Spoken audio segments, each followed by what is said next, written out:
Hello friends, welcome back to FoodPrints. I'm so very glad you're here with me because the big idea we're exploring today is that recipes can be adjusted to feed fewer or more people. To do this, we use a concept called scaling. And scaling is when we use math to adjust the quantities of food we prepare. To scale up a recipe means we make more of something, like these granola bars I baked yesterday. To scale down a recipe means to make less of something, like these granola bars I made earlier today. I used the same recipe for both, but I scaled up for these, and I scaled down for these. Chefs and cooks scale recipes all the time, and we do it in our FoodPrints classrooms as well. And that's why today's lesson is called Scaling Recipes. As a chef, I often find myself using math to help me scale recipes up and down, depending on how many people are being served. In my FoodPrints classroom, I usually need to scale up or make a larger amount of food so that all of my students get something delicious to eat. When I'm explaining the concept of scaling, one of my favorite recipes to use is the ABC salad. So that's what we're going to work with today. And as you can see here, I've got my main ingredients: 2 apples, 2 beets, and 2 carrots. Are you starting to see where the name ABC salad comes from? Okay, let's take a look at the recipe.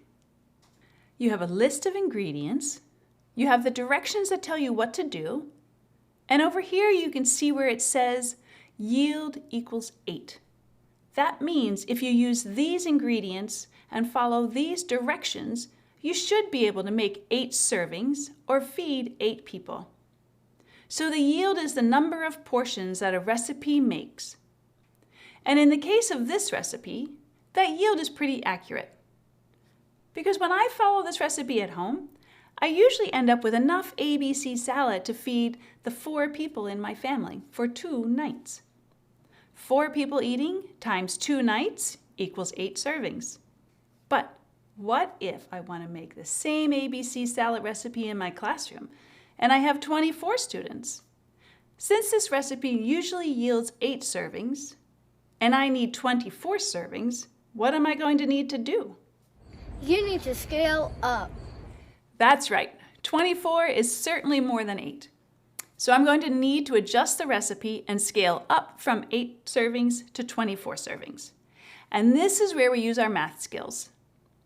The first thing we do is divide the number of servings I need, which in this case is 24, by the amount of servings this recipe makes, which is 8. Let's see, what is 24 divided by 8? 24 divided by 8 equals 3. Right you are, my friend. 24 divided by 8 equals 3. So now I know that to get to my 24 servings, I'm going to follow the same recipe, but I'll use 3 times as many ingredients. If you recall, our original recipe for 8 servings told us to use 2 apples, 2 beets, and 2 carrots. But we figured out that since we're making 24 servings, we need 3 times these numbers. So it's back to the math, my friends.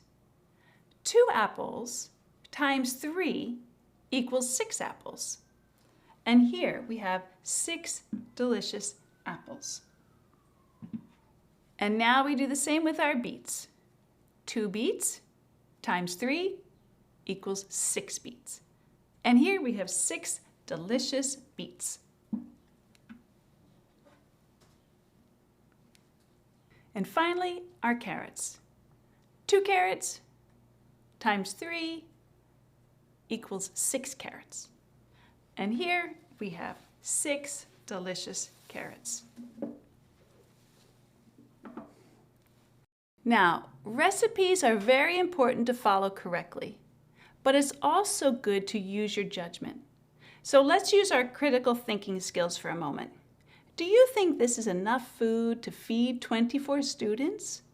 Yes, that looks like it could feed 24 people. I agree. Okay, now let's take a look at the recipe for the dressing. As you can see, these ingredients use different units of measurements, such as a half a cup of olive oil, or half a teaspoon of salt.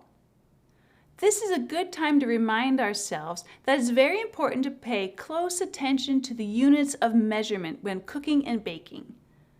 For example, if we use a half a tablespoon of salt in this recipe instead of a half a teaspoon of salt, it would make the dressing so salty we would not be able to eat it. Now imagine if we used a cup of salt instead of a teaspoon. Yikes. So again, it's very important to read the units of measurement. Okay, back to our recipe.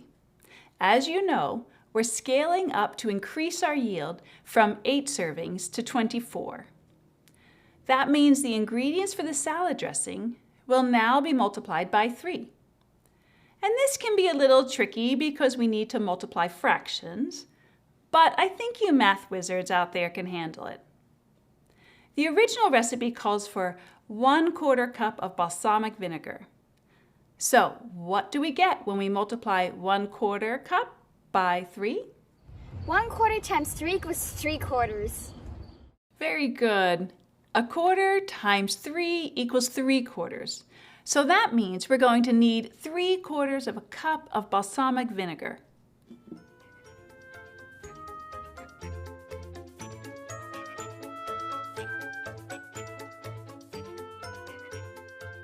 All right, next, let's measure the olive oil. The original recipe calls for 1/2 cup of oil. So what do we get when we multiply 1/2 cup by 3? 1/2 cup times 3 equals 1.5 cups. Excellent.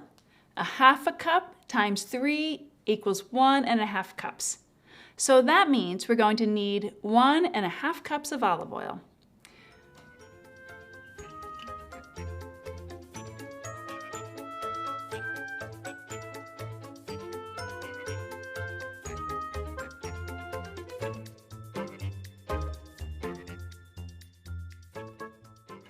Next up is our garlic cloves.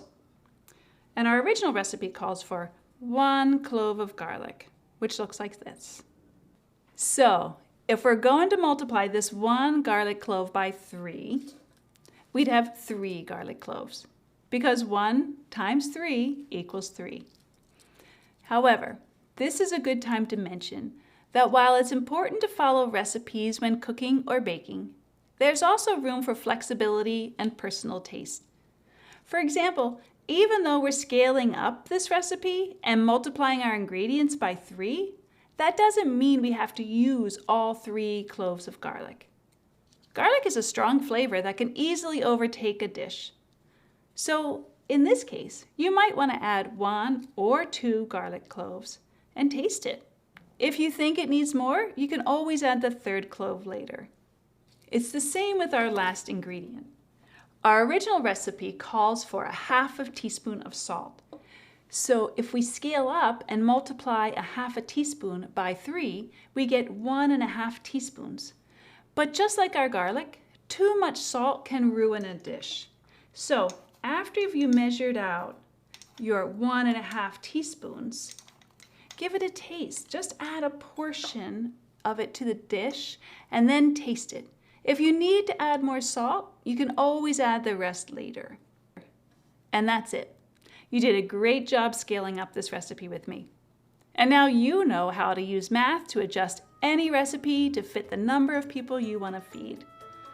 Pretty cool getting to use fractions, division, and multiplication to make a delicious salad, right? Thanks so much for joining me today to learn about scaling recipes. Have fun in the kitchen. I'll see you next time.